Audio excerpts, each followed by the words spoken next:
All right, welcome to the SML News, our YouTube platform, our YouTube channel.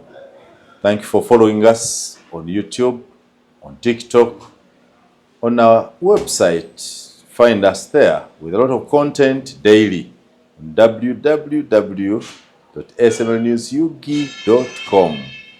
You'll find nice content there. Let's exchange, let's have views there. I salute our friends out of Uganda who subscribe, comment, share, and like our content. By doing that, you build us every day. Welcome to this special episode, again with the Secretary General of the People's Progressive Party in our country, Mr. David Alira, a man of those tough words. The other day we were here, we agreed with him that his party is progressive. He said they are not noisemakers, they are doers.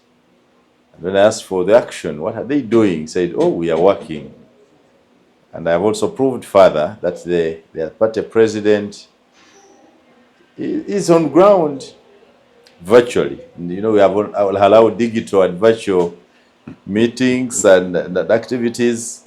So if it happens in court, the judiciary now delivers their cases through online digital platform. Maybe PPP is a leading digital party.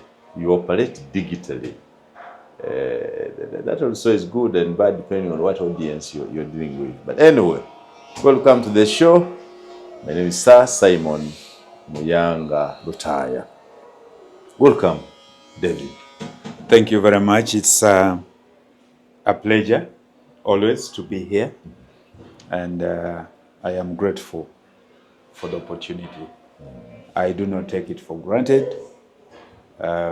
So yes, to SML, we appreciate what you're doing. Yes. Two things. One, you share a history with Dr. Basigye, because him and your founding father, Zijaberi Bilansali, are historical personalities in the making of our government today. Two, the two have led or founded and led opposition parties. One the FDC and another one the PPP.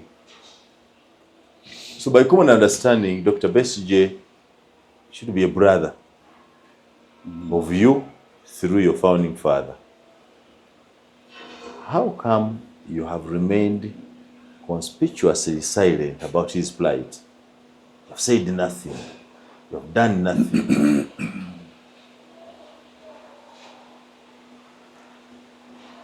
Sir Simon, what would one expect us to do in the circumstance that surrounds Dr. Basigye, other than joining in the lamentations and doing what also majority do, of simply saying release Basigye? That we do. Outside that, what more would one expect us to practically do? Two things. First, the state is holding Dr. Basigye on what they call very serious, case or cases, treason, and he's before the courts of law.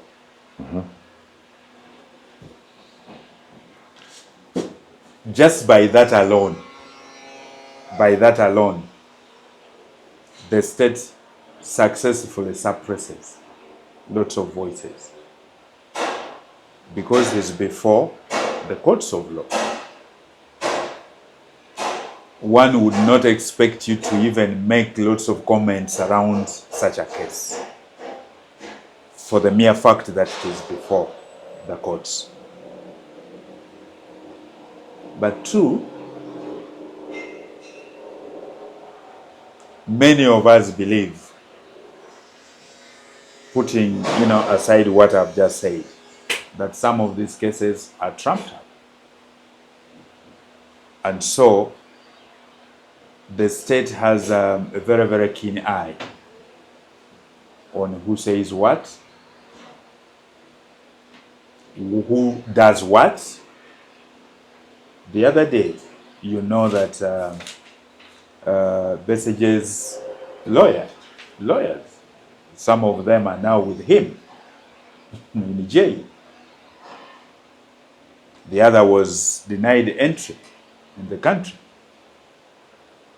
Those speak to something. It speaks to something. So if you're going to do something or say something about Basigye and the case around him, you have got to, to understand clearly the environment you're operating in. Am I therefore saying we should keep silent? No, you have left him to die. No, that's not what I'm saying. That's not what I'm saying. What I'm saying is that the strategy, the plan, the formation, everything surrounding, that surrounds that has to be very well thought. Because I strongly believe that one of the things the state is doing is to send a warning to all of us using. Now speak carefully. Behave carefully. Behave carefully, speak carefully. Mm-hmm. If not, you're going to learn Runyankole or some other language in the basement somewhere. If not, ABCD. How are you from Toronto? How long will it take you to learn? I don't know if I'm taken to the basement to learn Runyankole. I may be there forever. How long will it take you to learn Runyankole? Now, okay, that does not mean that we should stay silent. Yes. But we have got to be very strategic. Yes. On who we engage, how we engage them, and PPP has been part of that process. What about? You have been part of the platforms that have opportunity to speak and be heard by the powers that be. You've just been a member of IPOD. I think you're still a member of IPOD. Yes. Until the new MOU comes into place. Have you spoken about Basigye's case in any of your IPOD meetings? Or is there any collective action that you as parties together have put up to save Basigye? Or have you even bothered to listen to his case? He could be in the wrong. So you say release Basigye. Have you interrogated what could be at stake between Basigye and the state? A week ago, under what is now called the Democratic Platform, a platform that brings together, I think, about 9 political parties in this country. PPP is one of them.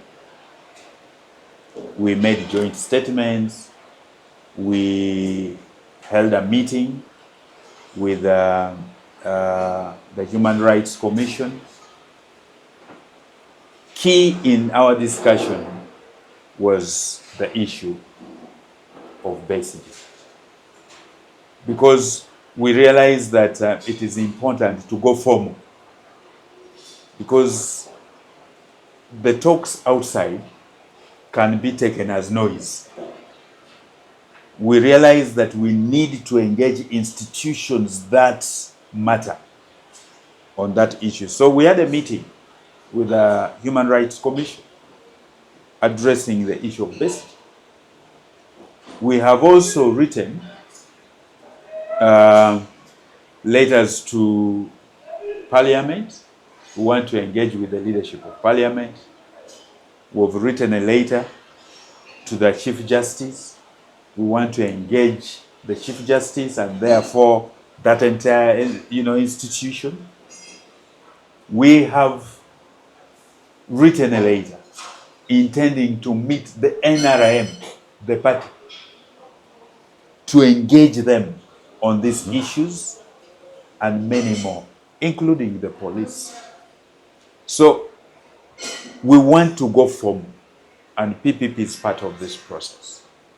We want to engage formally with established institutions that matter in cases that relate to the likes of the Basigye. It's not just limited to Basigye alone, because the network has grown. There are a number of people who are in for reasons that may not be justifiable at all. But we also want to challenge government and say, okay, if at all these people are wrong and you've got evidence to the wrongs that they were committing, can you bring the evidences forward? Can the legal, procedures take place? Can we see, justice being applied in this thing? And we're saying formal is the way to go. Simon, I can sit here and talk tough and say, release Basigye.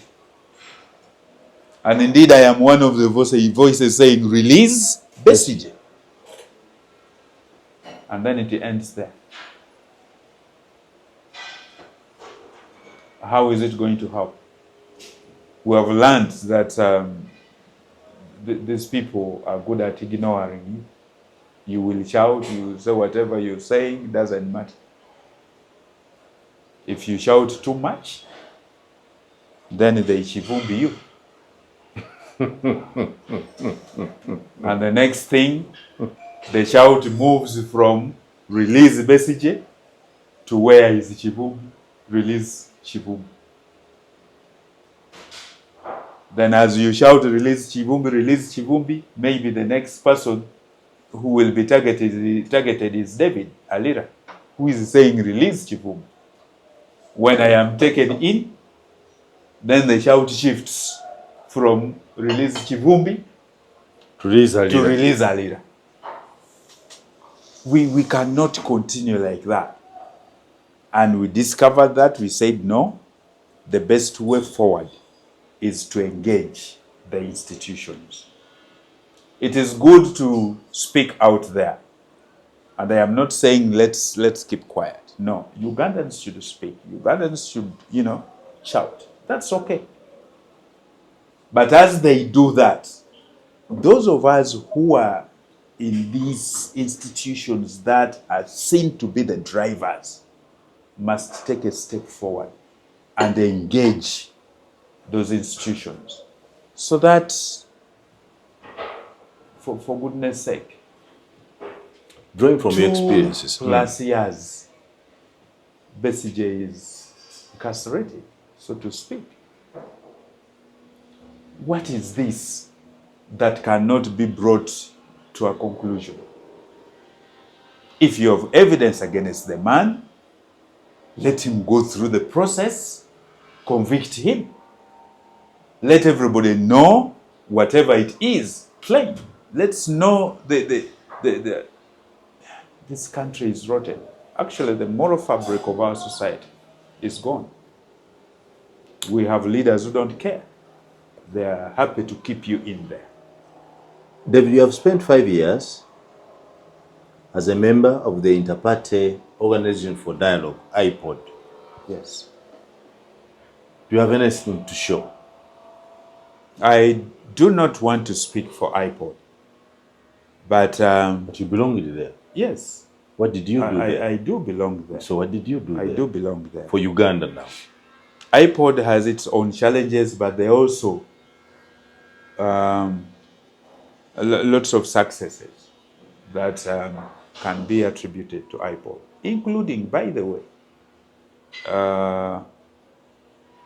I think 2 years ago or so, there were about 63, to be, maybe let me not be so exact, but it was 60 plus NUP supporters who were released on the intervention of IPOD. Very few people talk about it, but it is a reality. Over 60 who were in jail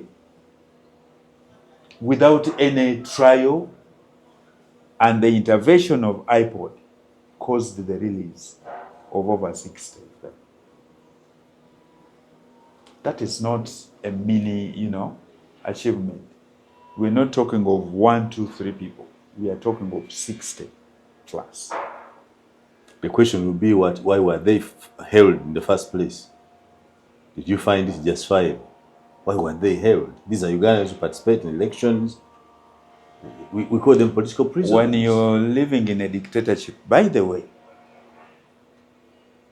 every action of a dictatorial regime, like one we are in, I know many people don't like to hear that, but from where I am seated, that's what I see. In the dictatorship, every action has justifiable reasons. David, we're in a dictatorship. Yes. Under a man who puts you together under iPod, and he even moves to come and speak to you, dialogue. Museveni has appeared before you, party leaders, not once, not twice, to speak to you. Does dictators do those consultations? Yes, come. Yes, come. Unless you tell us the photo shoots you take, are they stage managers? Are they forced? There is a new notion that is called a democratic dictatorship. I don't know if you've come across it. No, it is maybe as an oxymoron, because the two cannot work in the same statement. Democratic dictatorship. It cannot be. You are either one of those. But I've heard many people say it, but yeah, we agree. As an oxymoron, it can work. President Museveni has mastered that.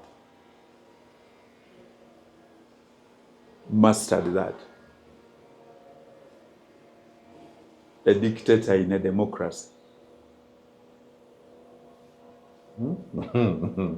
Does this sound right in your ears? So he's a democratic dictator? No, it doesn't have. It doesn't have to sound right. It is the reality, Simon. Things evolve. No, it is. Things evolve, my brother. The two can't stand together. Things evolve. That's where we are. A democratic dictatorship. Yeah. Okay. You know that it's even different, because the majority can actually dictate things, even when it is wrong. They can do that. But in this case, it is not even the dictatorship of the majority. It is just designed so. Just designed so that out here, all that you see is democracy. But in actual sense, it's driven by dictatorship. That is where we are. Try to make it make sense to you. I am not going to make sense of it to you. I want you to reflect through it to make sense to you. Is iPod relevant Yes. to our politics? Yes. What does it do? Other than you people going there to draw allowances, salaries, I've heard of recent that you have approved a plan to give you vehicles, Secretary Generals and party presidents. I'm also aware that a few months ago, you picked costers. Each party, including yours, picked a coster from a democratic dictatorship. I have been in iPod for the last 5 years. Yes. I have never drawn a salary. No allowance? In iPod. Sure? Never. Did your party pick a coster? The mere fact that I have never drone allowance tells you a lot about what is said of IPOD. And they have spoken a lot of things about it. David. Platform for taking tea. David is a Christian name. Did your party pick a cost from IPOD? For all parties? Because I have evidence here. You know, you said you at the start, I'm an investigative journalist, and that Yes. each of your parties picked a coaster. PPP has a coaster packed at the office of your vice chairman for Central Region. You say, no, I take pictures. That is wrong. If you walked to the chairman, Central Region's home now, you can't find a coaster packed there. But you see, Simon, I don't want to trivialize this, taking it down to either coaster or an allowance or A salary, forthcoming salary, a demand for green or red passports for secretary generals and party presidents. This is a group of people who have moved to go and advocate for the interests of Ugandans. PPP, NUP, FDC, UPC, DP, and the NRM. Every time we see you going to meet, some of us who have been to school think you are going to talk about the development of our country, the democratization of the same. We wait for what comes out. The first information we get is what I'm giving you. political parties in this country, those with representation in parliament, by law, receive some facilitation. Yes, that I know. Constitution. At first, it was 10 billion shillings allocated to all political parties. That has been revised as a result of IPOD processes to about 35 billion shillings today. Is it a good thing or a bad thing? It is a good thing, because political parties are public entities and they're supposed to provide a service to this country. And so it is just right that they get facilitation. We have got a problem with, the distribution formula. We have a problem with that. It's part of the negotiations, the conversations that are ongoing too. In IPOD circles. I have a problem too. You also have a problem. Yes, as an intellectual, yes. I think a political party is a political party. Once it qualifies to be called a political party, that's all. The issue of how many know it's a political party. Exactly. So we have a problem with the formula. But the mere fact that there is a platform that can engage with the government to raise money to facilitate political parties, it is a good thing. We can now go into negotiating, holding all forms of conversations on the formula. But beyond the parochial, it is a good thing for this country. Because it has direct impact on, the level of, how do I put it? You see, politics in this country is coming from a background of individual merit, something that we must move away from. And so if you're to move away from the individual merit politics and place it on institutions, the institutions must be working. And it is healthy for our democracy. If our democracy is to thrive, the primary, institutions are the political parties. And so it is just right that government funds political parties. And a platform like iPod has been central in trying to negotiate towards that direction. Is it where we want it to be? No. But at least there is a move in the right direction. So from these constitutional allocations, are you allowed to buy the VATs? Is this under iPod rules that you'll get red or green passports under this? Is it from the same month that you get costers, or costers and these goodies are outside the iPod budgets, but from Mr. Museveni, the president? Some of the things you're speaking about sound so alien. They are new to you. Yeah, they're absolutely new to me. But as night falls day, you'll see them. As night falls day. Me and you are still here. I believe you are young enough. Yeah. I am still living. I am talking of the iPod that I have been part. No, that one did not get, but it left. Maybe it left a mechanism for the others. No, the preceding iPod got costers. There's been lots of negotiations in that respect. Again, in the same spirit of enabling political parties to thrive. Enabling political parties to thrive. And there's been those discussions in iPod and a push to see to it that political parties get costers and all these things. Right there.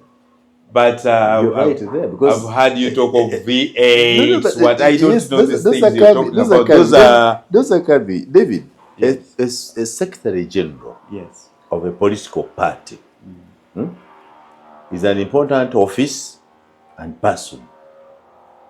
It is prudent that if you're traveling out of this country, you are not treated like Muyanga Rutai. You'll sit on a plane and somehow they will have to know that this is a secretary general of a political party.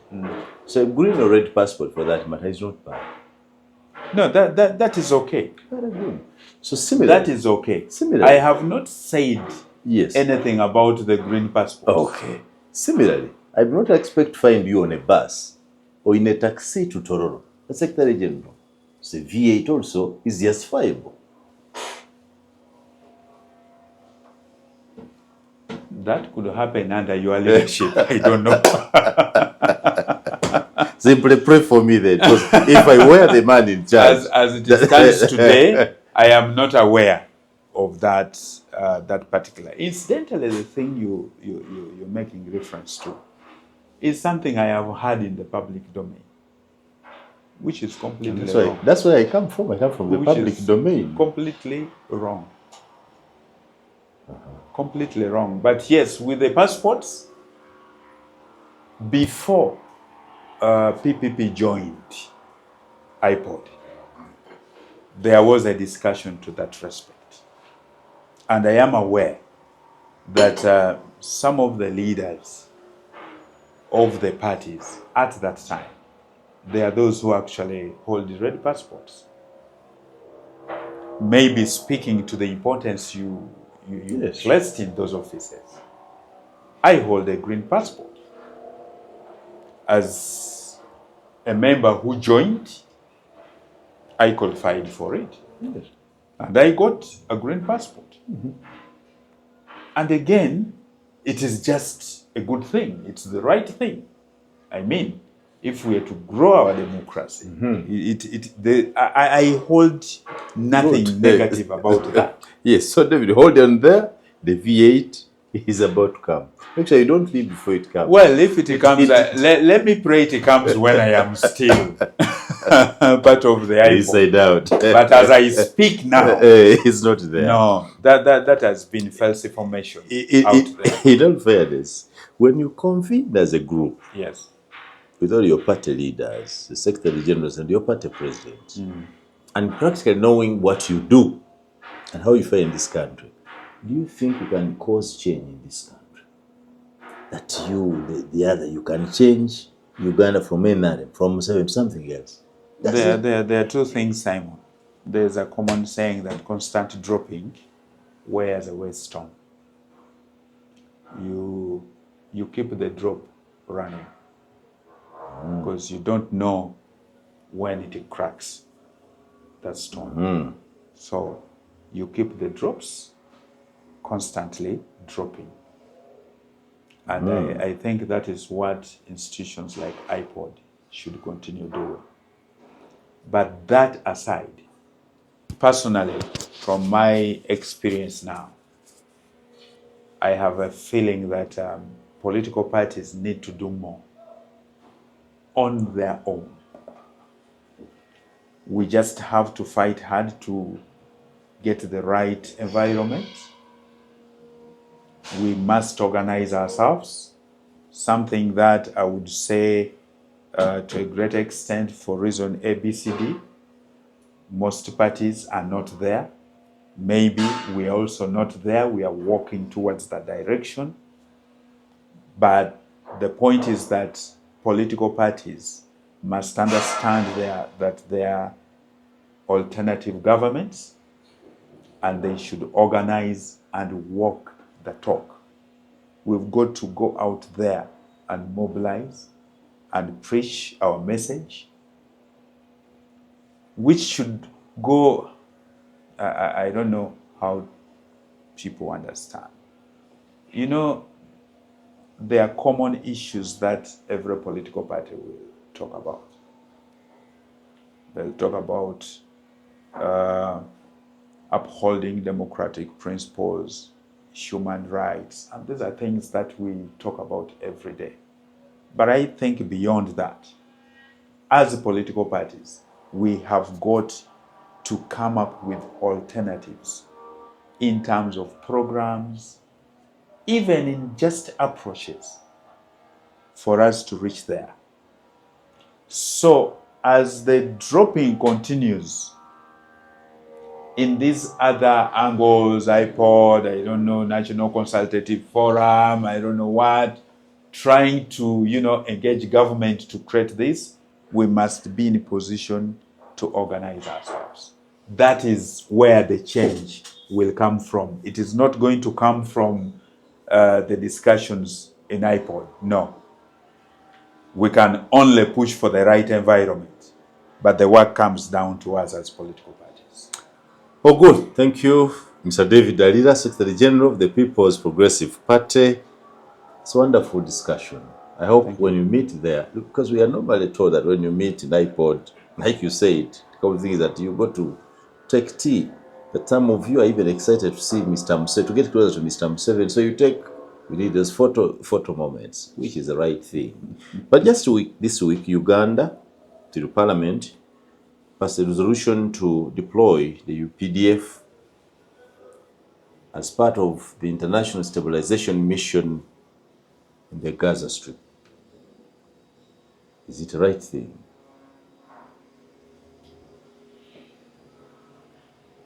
For the first time, if my memory serves me well,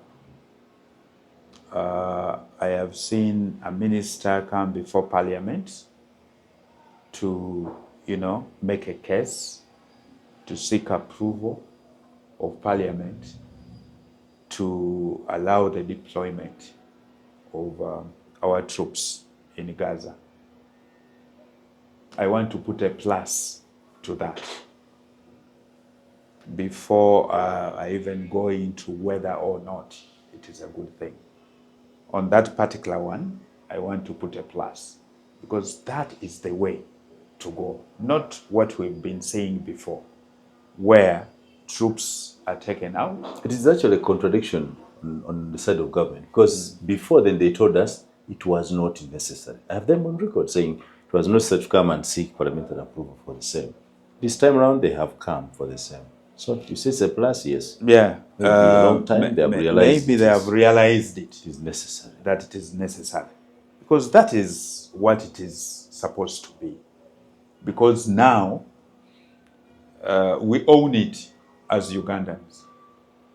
Irrespective of whether at individual or smaller institutions we would be against it, The mere fact that the institution of parliament has okayed it, we own it as Ugandans. Oh, I sure. think that's a positive thing.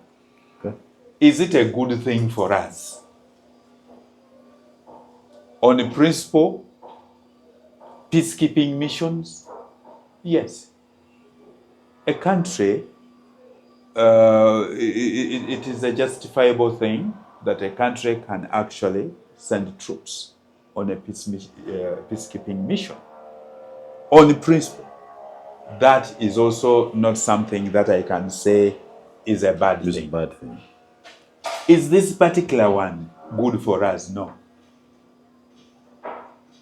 No. I wouldn't go for it. Exactly. I wouldn't go for it. Is Uganda at a point where we should send peacekeeping mission, troops to Gaza? I would have question marks to that. Well, and remember, you have no lots of work to home. The country is safe. So you have the troop side. There's not much fight here. there's not much fighting here. So we should take our troops to Gaza for the peacekeeping mission in Gaza. How does that help stabilize us even further here where we are? I can understand Somalia. I could understand Congo if our troops were taken there.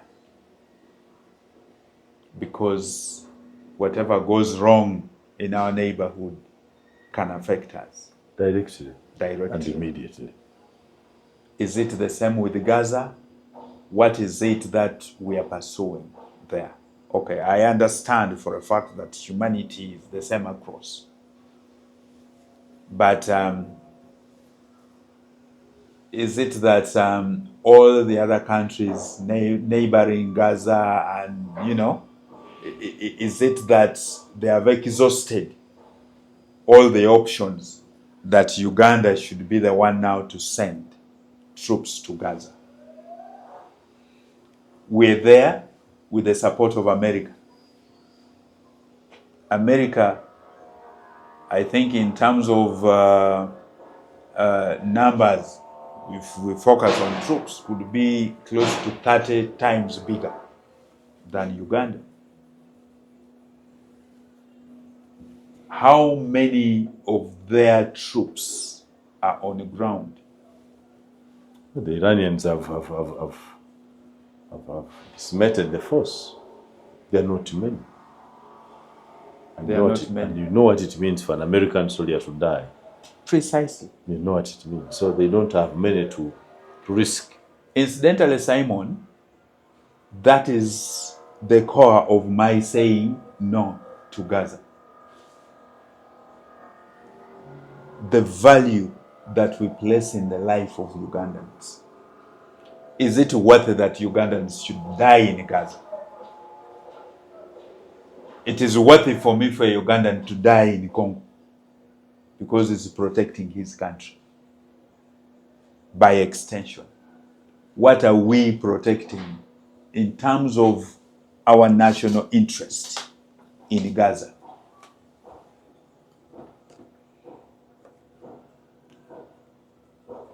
I have a feeling that we want to use this as a country to win the American support for the wrongs that we are doing here as a country.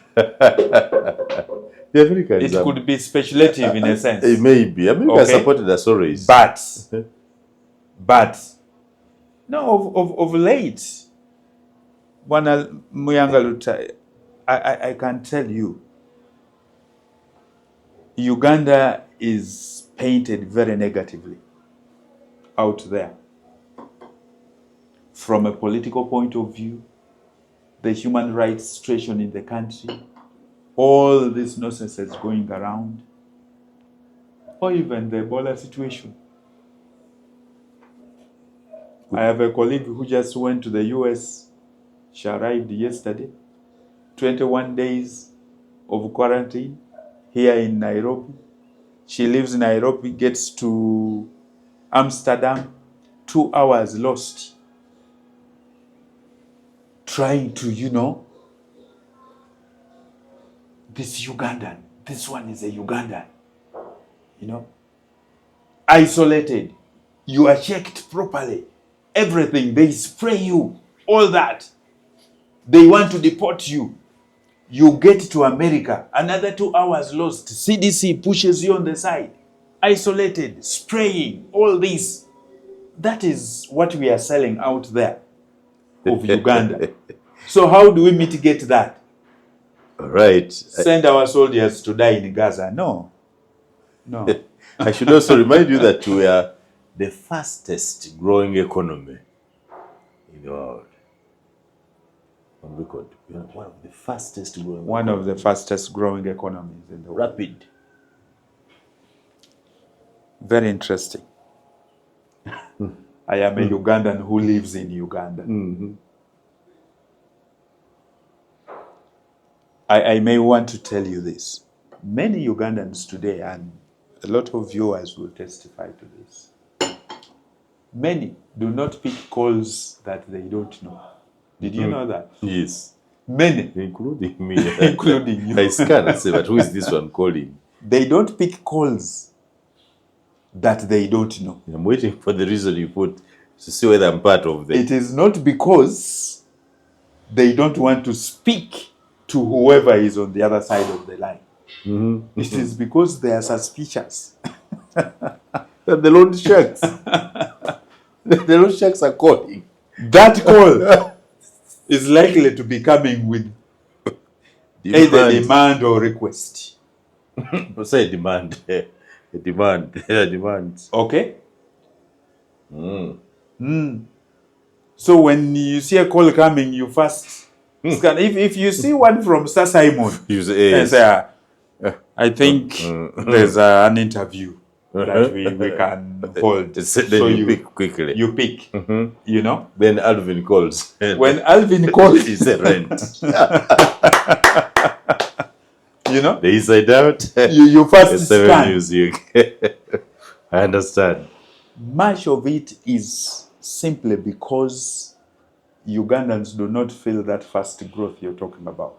Sure. And that also goes to those that we pick. Simon, when relatives call you, when friends call you, in most cases, it is not about knowing how you are and how your family is doing. It is about either evening dinner for the family is missing out. So Simon, if you have got 20,000, I know for viewers who are outside this country, 20,000 sounds like it is a lot of money. So but here we are talking about $5? possibly $5. $5. Yeah. About $5. $5. Asking for $5 to fix dinner for the family, or there is a child in hospital, you want to fix something around hospital, bill. Incidentally, others, it is because national water cut off water. I'm talking about even something as basic as that. The bills in the household. Or they have chased away my child from school. I am trying to reach out to borrow what I don't know how I will pay. That is the reality of Ugandans today. So statistics speak to the opposite of the reality we live in. The inside out. The S7 News Yugi, as we wind up, we have a gallant son of the soil up for the UN slot, Ambassador Olana Otono. Ambrose Otono. 20 years ago, nomination of a person with the profile of Otun would make every sense for me. But first, I want to congratulate him, even just for the nomination. It is a good thing, and I wish him well. I know him personally, and he knows me. And I really, really, really wish, Ambassador Otun well. But it would have made more meaning for me 20 years or so ago when this very government denied him that opportunity. 20 years later, Simon, I read far more to it than, the heart to have a Ugandan Spirit of reconciliation. Olaro Tunu, Yes. heading the UN. I only wish he makes it. But I read far more. I think there is politics around it. President Museveni has also reached an age where he should, and rightly so, mend fences. Because 20 or so years ago, he is responsible for denying Ambassador Otunu the opportunity at the time when he was in pole position to actually win that seat. Most preferred. At the time he was most preferred. Most preferred. Most qualified. He was part of the system. Things evolve so fast. 20 years of being away, you are nominated. You have lost touch with so much. So it will be a miracle for me if he makes it, even when I honestly wish him well. Miracles. But back here, it also works for President Museveni and the NRM, because I surely can now be very happy. I am not talking about Otunu. But what if he loses? I surely can be very happy. If Otunu loses, Yeah. President Museveni nominated him. It's done. He lost, but he was nominated by President Museveni. So in the eyes of the people, does he have any blame? No, he has done his job. He's done his job. In fact, he has got the heart to bring back people who were even against him. Good evening. This is Sir Simon Mayanga Lutai.